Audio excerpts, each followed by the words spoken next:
বোতল মামি, তোকে আমার একটা প্রশ্ন। চুল কম হওয়ার সঙ্গে ভালোবাসার কি সম্পর্ক? তুই বলছিস আমার মাথার চুল কম, তারপরও আমার বর এত আমায় ভালোবাসে। চুল কমের সঙ্গে কি ভালোবাসার কোনো সম্পর্ক আছে?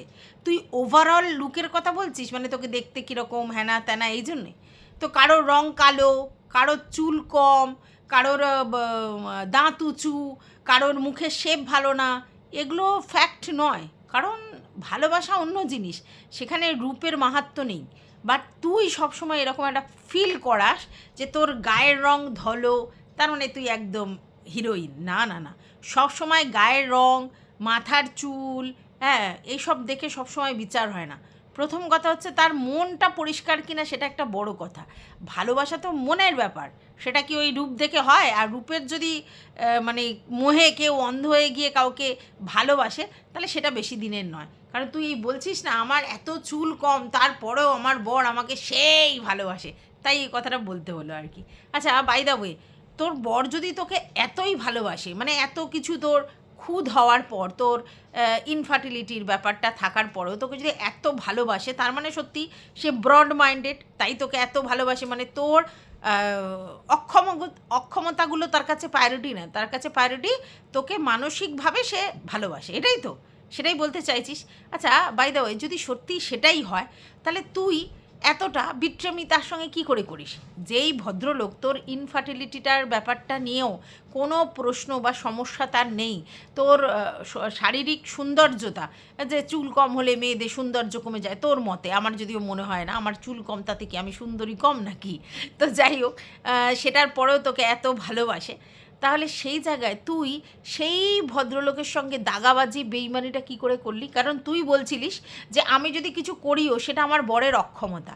তাহলে তোর অক্ষমতাগুলো তোর বর মেনে নিয়েছে, তোর অক্ষমতাগুলো নিয়ে তোর বরের কোনো অবস্ট্রাকেল নেই, তার কোনো প্রবলেম নেই, সে তারপরেও তোকে সেই লেভেলের ভালোবাসে।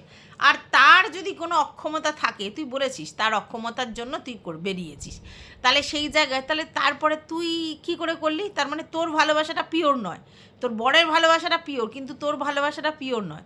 তোর ভালোবাসাটা এমনই যে তোর বরের অক্ষমতা হওয়ার পরেই তুই দেন কী করেছিস, বেশি দূর যাসনি, তোর বরেরই বাড়ির লোকজনের সঙ্গে ইন্টুকুলুকুলু করেছিস।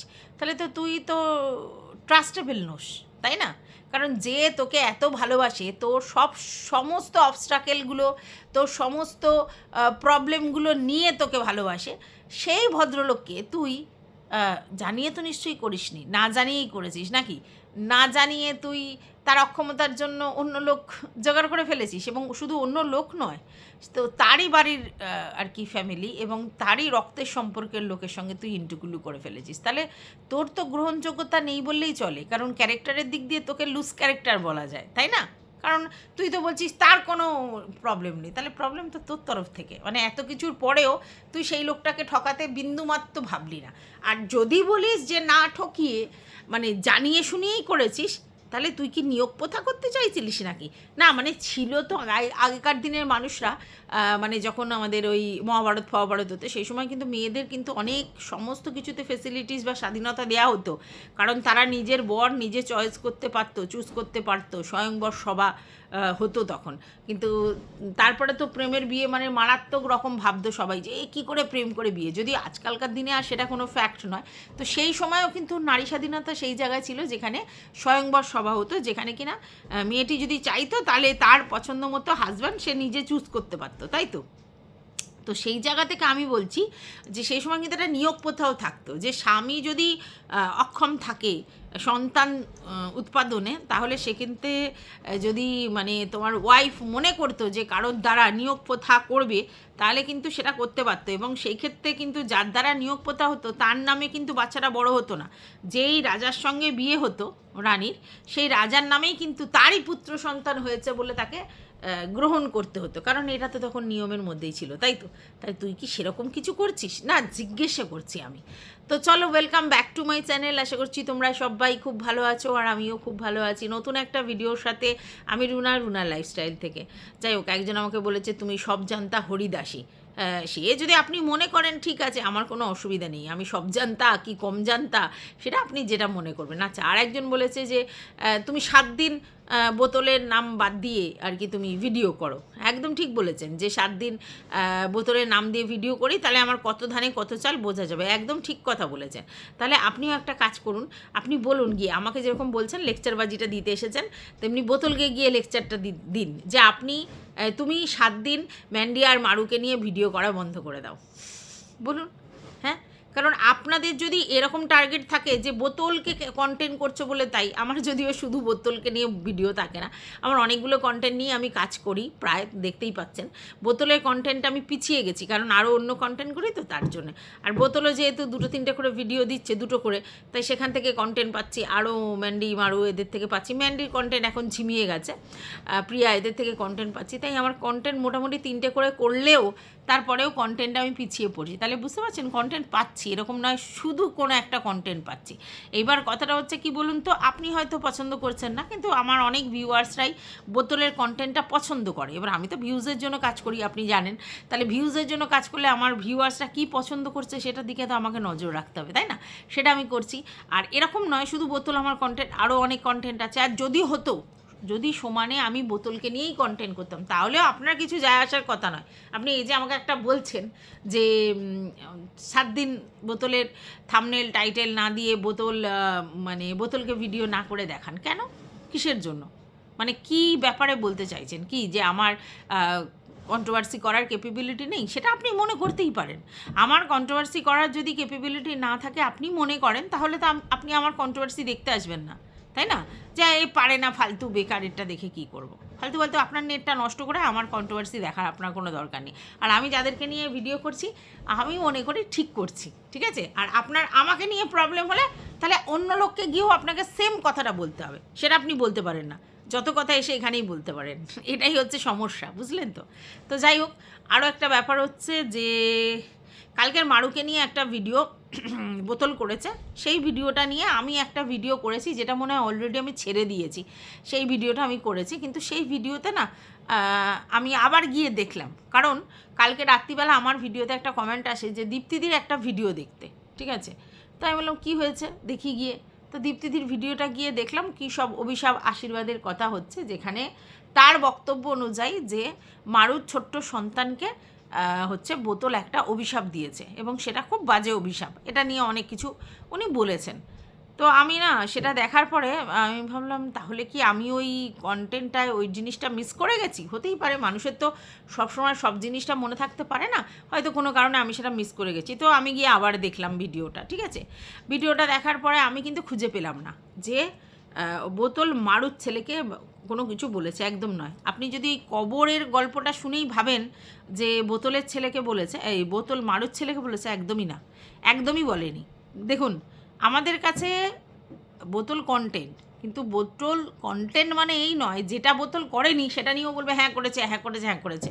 নিজের বোধ শক্তি দিয়ে কাজে লাগিয়ে যেটুকুনি বলা যাবে সেটুকুনি ডেফিনেটলি বলবো। কাউকে ব্লেম দিতে হবে বলে, কাউকে অ্যাড্রেস করতে হবে বলে, কাউকে সমানে কিছু বলতে হবে বলে আমি ভুলভাল তথ্য দেবো, সেটা আমার তো ঠিকঠাক হবে না। আমার ভিডিও তো ভুল হলো অ্যাকচুয়ালি। তো যাই হোক, আমার যেটা মনে হলো আপনি হয়তো ভুল বুঝেছেন, তো সেই জন্য আপনি এরকম ধরনের একটা ভিডিও করেছেন, যেখানে আপনি এটা বলতে চেয়েছেন যে বোতল মারুর সদ্যজাত বাচ্চাকে অভিশাপ দিয়েছে। একটা কথা বলে রাখি, এই যে ওয়াইটির কন্ট্রোভার্সি ক্রিয়েটারদের মধ্যে এই অভিশাপ আর আশীর্বাদ এই ব্যাপারগুলো খুব চলে, বেশি অভিশাপ চলে। একে অভিশাপ দিচ্ছে, ও ওর ছেলেকে বলছে, ও ওর মেয়েকে বলছে, ওর এ করছে। একটা জিনিস ভালো করে বুঝবেন, আপনারা যারাই কাউকে বলছেন এগেনস্টে, ঠিক আছে, সবাই কিন্তু পয়সা ইনকাম করবার জন্য কন্টেন্ট করছেন, এটা তো নো ডাউট। কেউ স্বীকার করে, কেউ না স্বীকার করে। তো সেক্ষেত্রে আপনি আপনার পয়সা ইনকাম করবার জন্য, অন্য লোককে ডিফেম করবার জন্য অনেক কথা বলছেন, তাতে হয়তো কখনো কখনো কেউ কাউকে অভিশাপও দিচ্ছে। আপনাদের কি মনে হয় সেই অভিশাপ কারোর গায়ে লাগবে? কারণ এখানে কেউ অত পুণ্যাত্মা নয় যে তাদের অভিশাপে অমনি সঙ্গে সঙ্গে ফলে যাবে। এখানে কেউ এত পুণ্যাত্মা নয়। বেশিরভাগ ক্ষেত্রে সবাই হচ্ছে ডুপ্লিকেট, ঠিক আছে? মিথ্যার ঝুড়ি ঝুড়ি বলছে বেশিরভাগ লোক, আর কিছু লোক হচ্ছে কন্টেন্টের জন্য সেই দূর পর্যন্ত যাচ্ছে। তাহলে সেখানে তাদের কথায়, তাদের অভিশাপ কারোর গায়ে লাগবে? আমার মনে হয় না। সে যেই দিক, যাকেই দিক, কারোর লাগবে না। তাহলে সেই অভিশাপ নিয়ে মানে নাচারও কিছু নেই। ও এই বলেছে, ও এই বলেছে। হ্যাঁ, কন্টেন্টের জন্য যদি বলেন সেটা ঠিক আছে, কিন্তু এখানে যদি কন্টেন্টের জন্যও বলেন তাহলেও তো আপনাকে ভিডিওটা দেখে ভালো করে মানে বুঝতে হবে না, তারপরে আপনি কথাটা বলতে পারেন। না হলে আপনি যেটা বলছেন সেটা ভুল ইনফরমেশান ছড়িয়ে ফেলছেন, সেটা কখনোই উচিত নয়। আপনি যেটা বোঝাতে চেয়েছেন যে বোতল হচ্ছে মারুর ছেলেকে নিয়ে একটা কথা বলেছে এবং বলছে আমি যদি এটা বলি তাহলে তখনই বলবে যে এটা অভিশাপ হয়ে গেল, ঠিক আছে, এটা বলেছেন। এবার যেহেতু অভিশাপের কথাটা বলছে, যেহেতু মারুকে নিয়ে ভিডিওটা হচ্ছিল, যেহেতু বোতল বলছিল, তাই এটা খুব সহজেই মনে হয়েছে যে হয়তো বোতল বলেছে মারুর ছেলেকে। কিন্তু না, ভালো করে যদি ভিডিওটা দেখেন তাহলে পরিষ্কার বুঝতে পারবেন যে অ্যাকচুয়ালি ও হার্টের উদ্দেশ্যে বলছিল। হার্ট মনে হয় কোনো একটা ভিডিও বা লাইভে, যতদূর মনে হয় লাইভে, কারণ ভিডিও হলে তো আমি দেখতে পেতাম, কারণ ভিডিওগুলো আমি দেখেছি। তো লাইভগুলো তো সবসময় দেখা সম্ভব হয় না, তাই হয়তো লাইভেই বলেছে।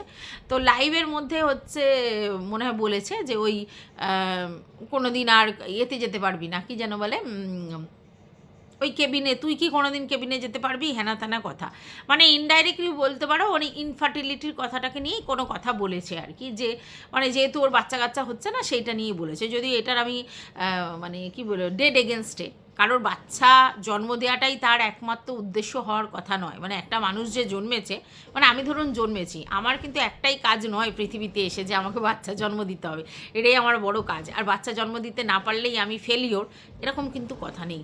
আজকালকার দিনে বহু ছেলেমেয়েরা নিজের ইচ্ছাতেই বাচ্চা কাচ্চা নেয় না, তাদের ইচ্ছে তাই তারা নেয় না, বা তারা মনে করে যে আমরা ততটা এলিজিবল নয় একটা বাচ্চা মানুষ করবার জন্য, তাই জন্য নেয় না। তার মানে কি তাদের আর যে কর্মগুলো সেগুলো বেকার হয়ে যায়? তাহলে একটা কথা একদম সত্যি যে আমাদের কিন্তু জন্ম শুধুমাত্র বাচ্চা জন্ম দেওয়ার জন্য হয়নি। তাহলে আমরা কেন বাচ্চা জন্ম দেওয়ার চেষ্টা করি? আমাদের অস্তিত্বের সংগ্রাম। আমি অনেকবার বলেছি কথাটা, যে আমরা চাই যে আমাদের নিজেদের একটা অস্তিত্ব আমরা নিজেরা পৃথিবীর বুকে রেখে যাই, আর তার জন্যই আমরা আমাদের সন্তান সন্ততিদের জন্ম দেওয়ার চেষ্টা করি। আর একটা জিনিস চেষ্টা করি, আমি যার সঙ্গে ভালোবাসায় আবদ্ধ জড়িত আছি, হ্যাঁ, মানে আমার বরের সাথে, তো সেক্ষেত্রে আমাদের ভালোবাসার একটা পূর্ণতা পাক, যে আমাদের দুজনের ভালোবাসার একটা রেজাল্ট, ফল পাক, সেটার জন্য আমরা বাচ্চা জন্ম দিই, এরকম।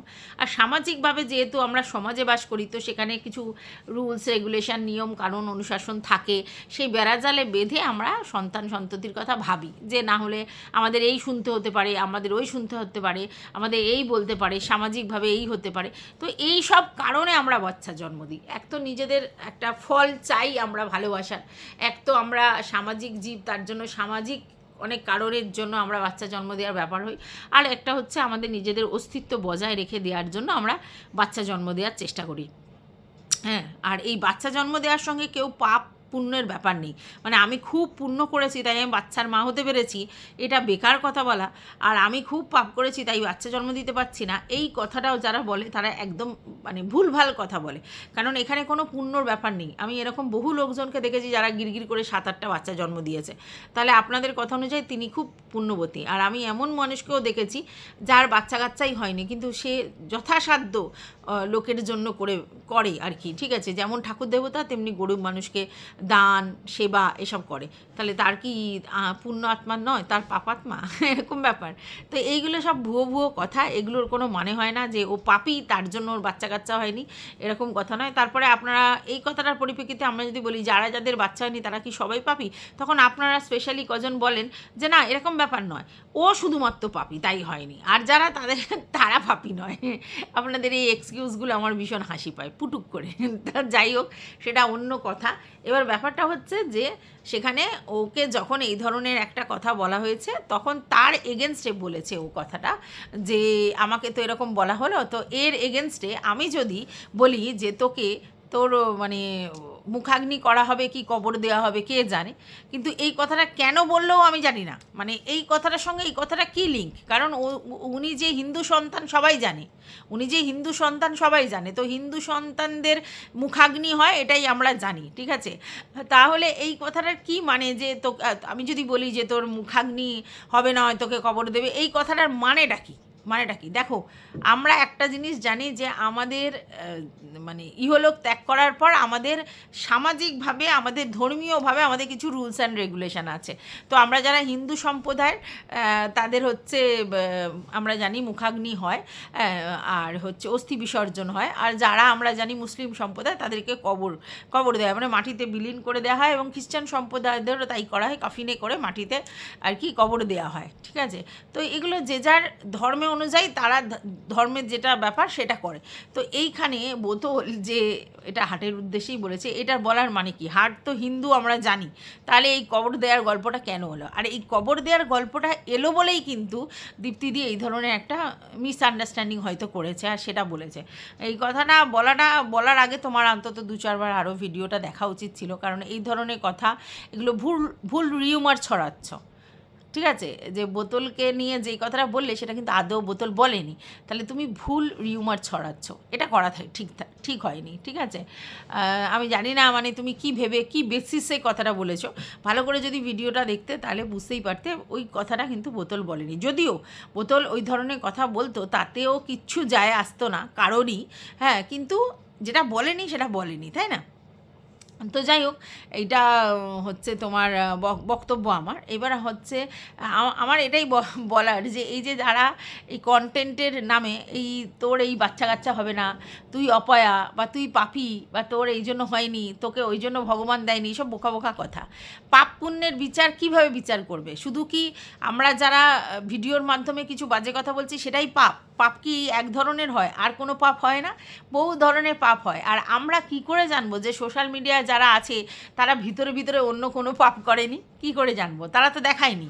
তারা যদি না দেখায় তাহলে তাদের সম্বন্ধে তারা যে পুণ্যবতী বা তারা যে কোনো পাপ করেনি এর কোনো অ্যাসুরেন্স তো কেউ দিতে পারে না, সে যে কন্টেন্ট ক্রিয়েটারই হোক, তাই না? তাহলে এই কথাটা বেকার। মানে শুধুমাত্র কন্ট্রোভার্সি করতে এসেছে, কন্ট্রোভার্সিতে কোনো লুস্টক করছে, বাজে কথা বলছে, নোংরাভাবে আক্রমণ করছে, সেটাই পাপ? আর অন্য কোনো কাজ কি পাপ নয়? তাহলে এইভাবে যদি আপনারা বলেন, এটা মানে ভীষণই আমার হাস্যকর শুনতে লেগেছে। এখানে কোনো পাপ পুণ্যের বিচার নেই, কোনো আশীর্বাদ অভিশাপের ব্যাপার নেই, হতে হচ্ছে যে কীরকমভাবে কে কন্টেন্ট করতে পারে। তো এখন বোতলের যে ধরনের মেন্টালিটির ভিউয়ার্সরা রয়েছে, বা বোতল যে ধরনের কন্টেন্ট করে অভ্যস্ত, তার ভিউয়ার্সরা সেই কন্টেন্ট শুনতেই অভ্যস্ত হয়ে যায়। তাই তার কাছ থেকে এক্সপেক্টেড যে সে ওরকম রুডভাবে বাজেভাবে কথাবার্তাই বলবে, কারণ সে বলেছে যে আমি সবসময় ফানি মার্কা ভিডিও করতে পারবো না, আমি সেন্সিটিভ জায়গায় সেন্সিটিভ করব, তোড়ফোড় করার জায়গায় তোড়ফোড় করব, ঠিক আছে। তার মানে কি, তার নেচার যেরকম, সে যেভাবে অ্যাগ্রেসিভভাবে ভিডিও করে এসেছে এতদিন ধরে, ওর কাছ থেকে ওর ভিউয়ার্সরা সেটাই কাম্য। আর তারপরে দেখবে যখন এই ধরনের ভিডিও করে তখন ভিউয়ার্স বলে ফাটিয়ে দিয়েছো, হেভি করেছো, এই জন্য তুমি সব থেকে আলাদা। সব থেকে আলাদা মানে কি, এইরকম অশ্রাব্য কথা তো বলতে পারবে না কেউ, তার জন্য তুমি সব থেকে আলাদা। হ্যাঁ, অবশ্যই আলাদা, আমিও মানি আলাদা, কারণ এই ধরনের বিকৃত রুচি মানসিকতার লোকজন এই মার্কেটে, মানে কন্ট্রোভার্সি মার্কেটে আর কেউ নেই। ও যে ধরনের ভিডিও করে, বা যে অ্যাটিটিউড নিয়ে ভিডিও করে, বা যে এগ্রেসিভ মেন্টালিটি নিয়ে ভিডিও করে, সত্যি আর কন্ট্রোভার্সি জোনে এরকম ধরনের ভিডিও কেউ করতে পারবে না ও যেভাবে বলে, ঠিক আছে। সবার উপরেই যেন ওর একটা ফ্রাস্ট্রেশন কাজ করে, সবার উপরেই যেন ও হাউমাউ করতে পারলে বাঁচে, পোলাইটনেসটা ওর মধ্যে নেই। হ্যাঁ, মানুষ রাফ অ্যান্ড টাফ হয়, উগ্র হয়, মানুষ স্পষ্টবক্তা হয়, মানুষ মুখের উপরে বলবার ক্ষমতা রাখে, অনেকে আছে, কিন্তু তার মানে এই বোতলের মতো, মানে কি বলবো, তার ভাষা শুনলেই বোঝা যায় কি বলতে পারে, সে কতটা বলতে পারে, কতটা নিচে পর্যন্ত নামতে পারে, সেটা সবাই বুঝতেই পারে। তার জন্য তাদের ভিউয়ার্সদেরও এক্সপেকটেশন তার কাছ থেকে সেটাই হয়ে গেছে। তো সে যখন খুব নম্রভদ্রভাবে কথা বলবে, নরম সরম কথা বলবে, ভিউয়ার্স নিতে পারবে না, ঠিক আছে। যেমন আমি যদি ভীষণ উগ্রভাবে কথা বলি, আমার অনেক ভিউয়ার্স নিতে পারে না। কিছু ভিউয়ার্স বলেছে হ্যাঁ ভালো করেছো, আর কিছু ভিউয়ার্স বলে যে তুমি তো এরকম নয়, তুমি এই ধরনের ভিডিও করেছো, কারণ তাদের এক্সপেকটেশান আমি যেরকম ধরনের ভিডিও করে এসেছি এতদিন ধরে, তাদের কাছে সেটাই এক্সপেক্টেড হয়ে থাকে, তার জন্য তারা বলে, ঠিক আছে। তো যাই হোক, সেই ভিডিও নিয়ে কিছু বলার নেই, কিন্তু একটা মিস ইনফরমেশান বা মিস কমিউনিকেশন গ্যাপ হয়েছে, তার জন্য আমার মনে হলো এটা বলার দরকার আছে। অনেক ভিউয়ার্সই সেটার পরে অনেক কিছু বলেছে। তো একটা কথা আমি বলবো, এখানে সত্যি এত পুণ্যাত্মা কেউ নেই যাদের অভিশাপে সত্যি কারোর ক্ষতি বা কিছু প্রবলেম হয়, এত সোজা নয়, ঠিক আছে। আর আশীর্বাদ আশীর্বাদ তো ভিউয়ার্সরা দিচ্ছে, সেটা তো আলাদা কথা। বাদবাকি কন্ট্রোভার্সি ক্রিয়েটাররা অতটা ওই জায়গায় পৌঁছে যায়নি আপনারা যেটা ভাবছেন যে তাদের অভিশাপে কারোর কিছু হবে, কিচ্ছু হবে না। তবে ও ওটা বলেনি, যেটা ও বলেনি সেটা শুধু শুধু ওর নামে দোষারোপ করাটা ঠিক নয়। তবে হ্যাঁ, একটা জিনিস ঠিক, যে সেটা হচ্ছে যে ব্যাপারটাও মেনে নিতে পারছে না। এই যে মারুর ব্যাপারটা, ম্যান্ডির ব্যাপারটা ও মেনে নিতে পারছে না। ওর কাছে কন্টেন্ট মানে শুধু কন্টেন্ট নয়, কন্টেন্টের সঙ্গে ওর রিভেঞ্জ, ওর পার্সোনাল গ্র্যাজেসগুলো সেগুলো থাকে ওর সাথে। মানে ও চট করে ওগুলো থেকে বেরোতে পারে না, মানে প্রফেশনালি লাইটলি ভিডিও করতে পারে না, ও ভিতরে ইনভলভ হয়ে যায়, এবং ইনভলভ হয়ে গিয়ে তাদের সঙ্গে পার্সোনাল যে প্রবলেমগুলো থাকে সেগুলো কন্টেন্টের মধ্যে মিশ্রিত করে দিয়ে দেয়। এটাই হচ্ছে ওর প্রবলেম। তো যাই হোক, এই ভিডিওটা আমি এই পর্যন্তই রাখছি। তোমাদের যদি কিছু বক্তব্য থাকে অবশ্যই কমেন্ট বক্সে জানাবে। টাটা।